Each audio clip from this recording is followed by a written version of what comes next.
이번에 다녀온 16일간의 서해안 투어 경로를 크게 나누어 보면은 해안선 라이딩을 위주로 이동한 다음에 새만금 방조제에서 고군산군도 일주를 합니다. 그리고 신안 자전거길 9개 코스 일주를 마치고 내륙을 통해서 귀가하는 1500km 정도의 대장정입니다.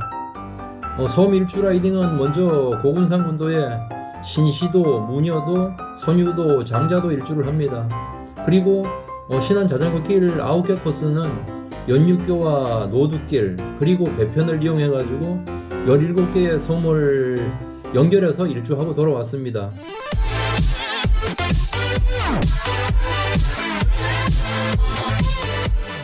안녕하세요, 덜보 작가입니다. 제가 10월 5일부터 20일까지 16일간 자전거 캠핑을 하면서 서해안 투어를 무사히 마치고 귀가했습니다. 지금 보시다시피 이 얼굴색이 완전히 구릿빛으로 변했습니다. 섬에서 이 해풍을 맞아가지고 완전히 색깔이 이렇게 바뀌었는데, 이 고글 쓴 부위하고 헬멧 쓴 부위, 헬멧 끈 있는 부위, 여기만 색깔이 하얗게 남아있고, 나머지는 전체 색깔이 변했습니다. 이게 언젠가는 뭐 시간이 지나면은 다시 또 색깔이 매칭이 되겠죠. 예. 그리고 이번 투어는 제 일생의 버킷리스트의 하나로 퇴직 후에 반드시 해보고 싶었던 일입니다. 이번 투어는 크게 나누어 볼 때 이동과 섬 투어로 구분할 수 있습니다. 해안선을 따라 가지고 하행길에 4일이 소요되었고 섬 투어를 하면서 9일이 소요되었으며 귀가하는데 3일이 소요되었습니다. 자캠을 하기 위해서는 자전거 앞뒤에 가방을 6개를 장착하다 보니까 자전거 무게가 약 50kg 정도 나갔습니다. 그래도 지난 봄에는 55kg였는데 요령이 생기니까 이번에는 약 한 5kg 정도는 감량한 겁니다. 하지만은 오후에 뭐 야영을 하기 위해서 물과 식재료를 구입하다 보면은 5kg 정도는 더 무거워지는 거는 감수해야 했습니다. 총 이동 거리는 약 1500km니까 매일 94km 정도 되지만은 일정한 건 아닙니다. 섬 일주의 경우 예를 들어서 흑산도 일주 라이딩이 25km라는데 일주 하는데 약 4시간 정도가 꼬박 소요되기도 했으니까요. 그리고 가장 많이 라이딩 한 날은 야간 라이딩까지 하면서 166km까지 이동한 날도 있습니다. 라이딩 시간은 오전 8시에서부터 오후 6시까지 매일 9시간에서 10시간 정도 라이딩을 했습니다. 뭐 그렇다고 어디 가서 주저앉아가지고 10분 이상 쉬지도 않았습니다. 다만 영상을 찍고 사진을 찍는 시간이 쉬는 시간입니다. 난이도로 볼 때는 서해안 해안선 라이딩은 오르내림이 참 심한 편입니다. 하지만은 또 섬투어는 더욱더 심합니다. 신안 자전거길이라고 해가지고 저 막상 들이밀었는데 사실 여행용 자전거로는 갈 곳이 못 됩니다. 자전거길 경로를 따라가다 보면은 이 험준한 급경사 임도와 자갈길을 몇 시간씩 연결해서 타야 됩니다. 결론적으로 신안 자전거길은 MTB 코스지 자캠용 코스는 절대 아니지만은 어쩔 수 없이 무리하게 진행을 하게 되었습니다. 식생활 부분은 이번에는 좀 짐을 줄이기 위해 가지고 직접 취사 방식을 벗어나 가지고 주로 햇반을 이용했으며 매일 마트나 편의점에 들려야 했습니다. 주 에너지원으로는 돼지고기 목살과 오리고기 훈제를 매일 300에서 600g 정도 섭취를 했습니다. 뭐 평소에는 살이 찔까봐 육류를 거의 안 먹었는데 투어를 하면서 이 체력 유지를 하기 위해서는 이렇게 먹지 않을 수가 없었습니다. 그래도 귀가해보니까 4kg나 체중이 줄었더군요. 그리고 야영 장소는 이 어두워지기 전에 가능한 마을을 벗어나서 평평한 한 평 정도의 노지를 발견하면은 그곳에 텐트를 칩니다. 하지만 그런 장소도 구하는 게 쉽지 않더군요. 때로는 동네 외곽에 있는 정자를 이용하기도 하고 공원을 이용하기도 했습니다. 하지만 그런 것도 못 찾는다면은 이 어둠 속에 도로변에라도 텐트를 쳐야 했습니다. 그럼 털보 작가는 그 16일 동안 서해안 투어를 하면서 어떤 곳에 텐트를 치고 유숙했는지 영상을 함께 보시겠습니다. 안녕하세요. 털보 작가는 지금 아산시 곡교천변에 나와 있습니다.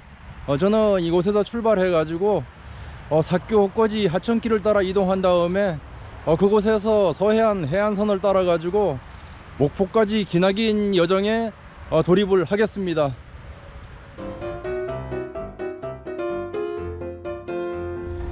좋은 아침입니다. 이곳은 서산시 대산읍 지역 상길포 공원입니다.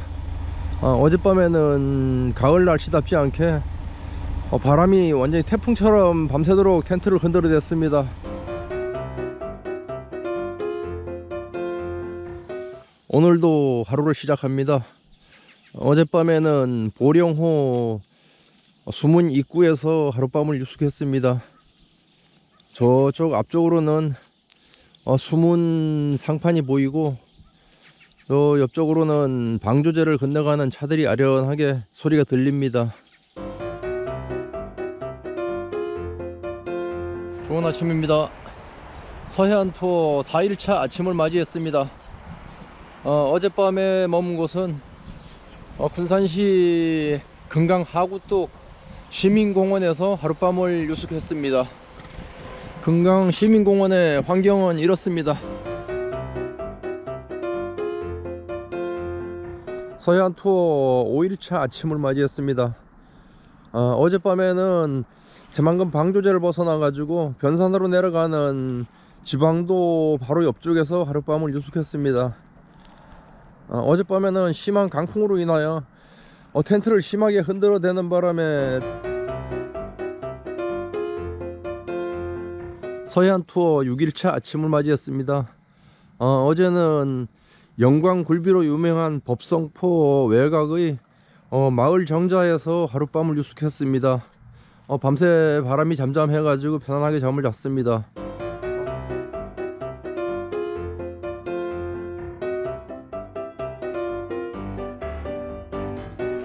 서해안 투어 7일차 아침을 맞이했습니다. 어제는 임자도에 들어와 가지고 너무 날이 저물어 가지고 임자도에서 약 3km 정도 이동을 해 가지고 지나가다가 도로변에 평평한 공간이 있어 가지고 이곳에서 하룻밤을 유숙했습니다. 서해안 투어 8일차를 맞이했습니다. 현재 위치는 신안 자전거길 정도 짱뚱어 다리를 건너 가지고 바로 해변가에서 하룻밤을 유숙했습니다. 이 주변에는 해수욕장이 있어 가지고 서해안 투어 9일차 아침을 맞이했습니다. 어제는 날이 저물어 가지고 지나가다가 암태면 신길이 이쪽 마을에서 하룻밤을 유숙했습니다. 조금 앞으로 나가면은 중앙대교를 건너 가지고 팔금도로 갈 수 있는데 서해안 투어 11차를 맞이했습니다. 이곳은 김대중 대통령의 고향이 있는 하의도 선착장 주변의 작은 소공원에서 하룻밤을 유숙했습니다. 밤새 강한 바람이 텐트를 흔들어 댔지만은 서해안 투어 11일차를 맞이했습니다. 어제는 저수심으로 인해 가지고 도초 들어가는 배가 오후에 출발하지 못해 가지고 하의 당두항 주변에서 하룻밤을 이렇게 유숙했습니다. 오늘은 아침 8시에 배가 일찍 들어가기 때문에 서둘러서 준비를 하고 있습니다. 서해안 투어 12일차 아침을 맞이했습니다.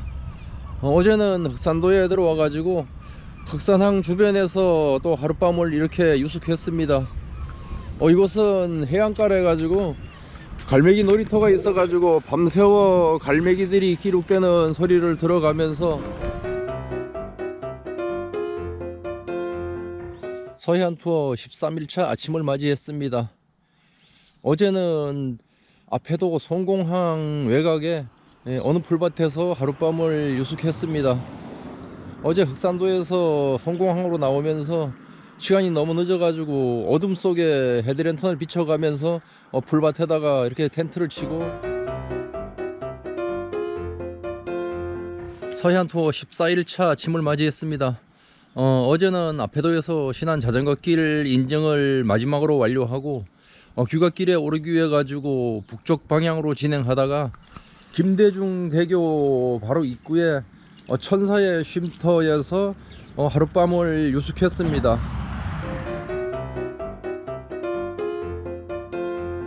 서해안 투어 15일차 아침을 맞이했습니다. 어젯밤에는 금강 하구뚝 인근에 있는 금강 시민공원에서 하룻밤을 유숙했습니다. 이곳은 서해안 투어 3일차의 하행길에 머물던 곳입니다.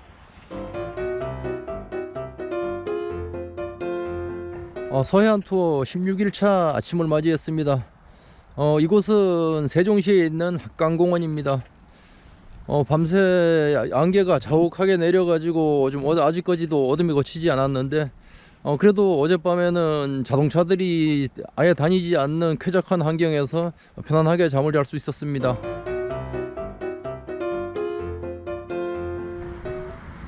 그리고 16일차 귀가 라이딩을 끝으로 16일 동안의 서해안 투어 전 일정을 여기서 마무리하도록 하겠습니다. 그동안의 투어를 하면서 고생도 많이 했지만은 고생보다는 성취감이 앞서기 때문에 모든 것을 포용할 수 있었고 어떻게 영상은 잘 보셨나요?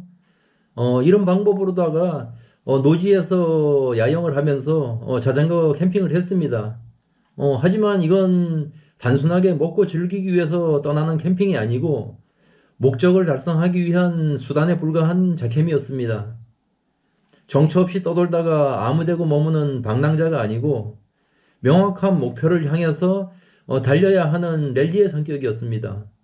하지만 신안자전거길 완주라는 목표가 없었다면은 신안섬 몇 개 대충 둘러보다가 힘들다고 포기하고 나왔을 겁니다.